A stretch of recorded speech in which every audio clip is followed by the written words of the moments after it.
आज करे सो अब पल में परलय होएगी, वीडियो लाइक करें। नमस्कार, मैं इस न्यूज में हम लोग सुनेंगे जी किस प्रकार माननीय आदित्य जोगी ने कांग्रेस मुसलमान प्रेमी कांग्रेस को किस प्रकार होश उड़ाए।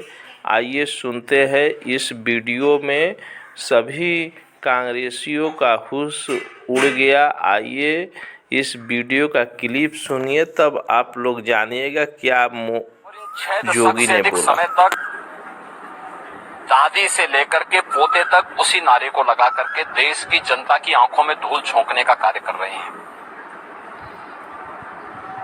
सही मायने में अगर देखा जाए तो गरीबी हटाने और गरीब कल्याणकारी योजनाओं को ईमानदारी से प्रत्येक तबके को चेहरा देख करके नहीं,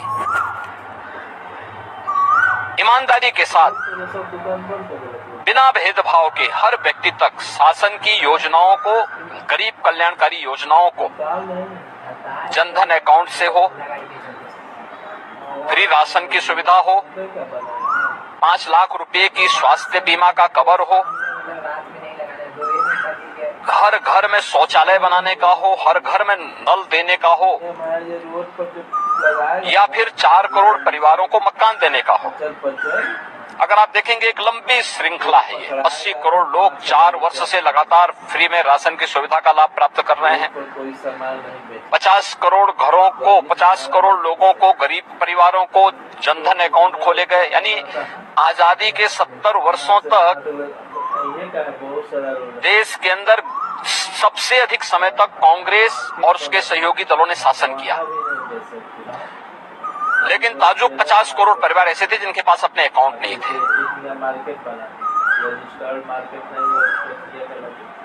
4 करोड़ से अधिक परिवार ऐसे थे जिनके पास अपना आवास नहीं था। 60 करोड़ परिवार ऐसे थे जिनके पास उपचार के लिए संसाधन नहीं थे, दवा के लिए पैसा नहीं था। 2.5 करोड़ परिवार ऐसे थे जिनके घर में बिजली नहीं जल पाई थी आजादी के बाद भी। 10 करोड़ से अधिक परिवार ऐसे थे जिनके पास रसोई गैस के कनेक्शन नहीं थे। इतने लोग अगर कांग्रेस के कुशासन के कारण देश के अंदर वंचित थे तो इसका दोषी कोई और नहीं, कांग्रेस और उसके साथ के सहयोगी हैं, उसके पार्टनर हैं, जिन्होंने देश की जनता जनार्दन को बदहाल रखा, नारा देते रहे। और इनके समय में जब कांग्रेस का ये परिवार सुपर पीएम बना हुआ था, डॉक्टर मनमोहन सिंह जी देश के प्रधानमंत्री थे। उन्होंने किसके इशारे पर कहा था कि देश के संसाधनों पर पहला अधिकार मुसलमानों का है। आप देश को मुसलमान और गैर मुसलमान के नाम पर, अल्पसंख्यक और बहुसंख्यक के नाम पे बांटना चाहते हैं। यह देश 1947 में एक विभाजन की त्रासदी को देखा है और इस देश को आभार व्यक्त करना चाहिए प्रधानमंत्री मोदी जी का, जिनके कारण पिछले 10 वर्ष में 25 करोड़ लोग गरीबी रेखा से उभरे हैं, खुशहाल जीवन जी रहे हैं। 80 करोड़ लोगों को फ्री में राशन की सुविधा का लाभ प्राप्त हो रहा है। 60 करोड़ लोगों को आयुष्मान भारत में 5 लाख रुपए की स्वास्थ्य बीमा का कवर मिल रहा है। 50 करोड़ लोगों के जनधन अकाउंट खुल करके दलाली और कमीशन खोरी बंद। 12 करोड़ किसानों को किसान सम्मान निधि का लाभ। 10 करोड़ गरीबों के घर में उज्ज्वला योजना के रसोई गैस के सिलेंडर कनेक्शन पहुंच गए। 4 करोड़ गरीबों के मकान बन गए। और अगले 5 वर्ष के लिए 3 करोड़ नए लोगों को मकान देने का आश्वासन भी भारतीय जनता पार्टी ने अपने संकल्प पत्र में किया है। 2.5 करोड़ परिवारों ने, जिन्होंने कभी बिजली नहीं देखी थी, उनके घरों में बिजली पहुंच गई। हर घर नल की योजना साकार हो रही है। 12 करोड़ गरीबों के शौचालय बन गए। वास्तव में बिना भेदभाव के सबका साथ, सबका विकास, सबका विश्वास और सबका प्रयास। कभी मोदी जी ने ये नहीं कहा कि मैंने किया, उन्होंने कहा तो सबका विश्वास है, सबका प्रयास है। आज भी मोदी जी अपने चुनाव भाषण में इस बात को कहते हैं, जो सब कुछ मिला है इसका श्रेय मुझे नहीं, जनता जनार्दन को है, क्योंकि जनता जनार्दन ने अपने लोकतांत्रिक अधिकार की कीमत को समझा, अपने वोट को सही जगह दिया तो उसका लाभ सही तरीके से मिल रहा है। लेकिन कांग्रेस, समाजवादी पार्टी और इंडी गठबंधन विभाजनकारी राजनीति करके देश के साथ धोखा कर रहा है, गद्दारी कर रहा है।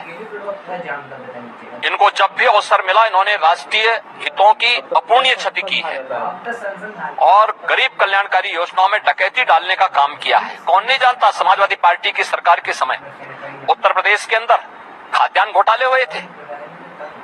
दर्जन भर जिलों में आज भी सीबीआई इंक्वायरी चल रही है।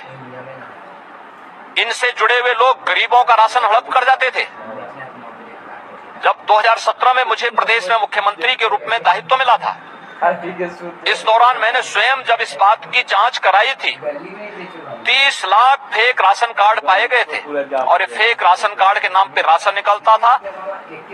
राशन की सुविधा गरीब को नहीं मिलती थी, समाजवादी पार्टी के पदाधिकारी को मिलती थी या उनके द्वारा प्रश्रय प्राप्त माफिया, ये सभी राशन हड़प जाते थे।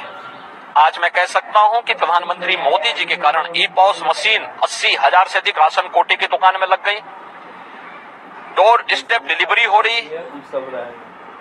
1 स्टेप डिलीवरी के माध्यम से एफसीआई गोदाम से सीधे कोटेदार के दुकान में जीपीएस मैपिंग के माध्यम से खाद्यान्न पहुंच रहा है और वहां से गरीब को, सभी को ई वेइंग के माध्यम से एक एक उसकी मॉनिटरिंग होती है। सही मायने में कहा जाए तो आजादी के बाद ये जो रिफॉर्म किया है, पहली बार देश के अंदर पॉलिटिक्स ऑफ परफॉर्मेंस ये मोदी जी के कारण आया है और इसका सर्वाधिक लाभ गरीब को मिला है, किसान को मिला है, महिलाओं को मिला है, युवाओं को मिला है।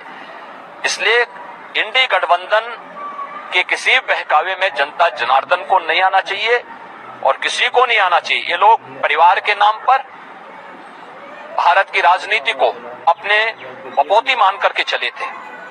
जाति विभाजन के नाम पर सामाजिक वैमनस्यता इन्होंने पैदा करने का प्रयास किया। समाज में सामाजिक न्याय को तार तार करने का प्रयास किया। सामाजिक वैमनस्यता ये लोग पैदा करते हैं, आपस में लड़ाते हैं, वर्ग संघर्ष की स्थिति पैदा करते हैं। ये देश कांग्रेस और उसके सहयोगी इंडी गठबंधन, चाहे वो समाजवादी पार्टी हो या अन्य उनके सहयोगी दल हो, इनकी इस मंशा को कभी स्वीकार नहीं करेगा।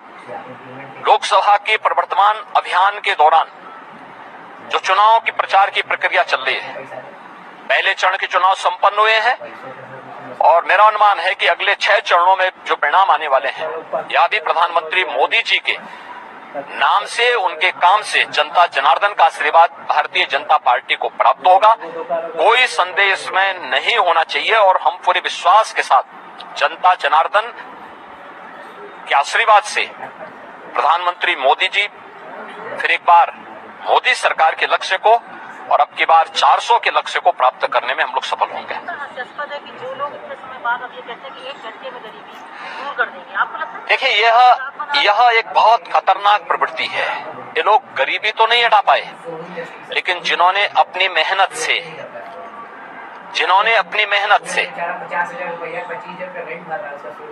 मकान बनाए हैं, जमीन का प्लॉट लिया है, माताओं ने, बहनों ने अपने लिए जीवन बनाए हैं, कांग्रेस की कुदृष्टि अब उस पर पड़ी हुई है। ये धार्मिक स्थलों की संपत्ति पर,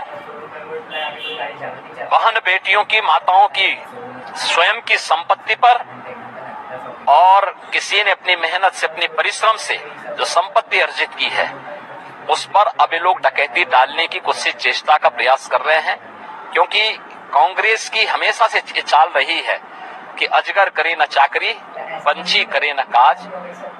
ये इस प्रवृत्ति के लोग हैं, कार्य नहीं करना, परिश्रम नहीं करना, विभाजन के आधार पर सामाजिक वैमनस्यता पैदा करके परिवार के नाम पर, जाति के नाम पर, क्षेत्र के नाम पर, मत और मजहब के नाम पर विभाजन पैदा करने का प्रयास कर रहे हैं। इस माओवादी प्रवृत्ति को यह देश कभी स्वीकार नहीं करेगा। ये भारत को अपूर्णीय क्षति पहुंचाने की कुछ चेष्टा है। कांग्रेस का मैनिफेस्टो में जिस प्रकार की बात कही गई है के लिए बहुत बहुत धन्यवाद। सत्य संघर्ष और अपना ज्ञान बढ़ाने के लिए देखते रहिए MAJP न्यूज। जय हिंद।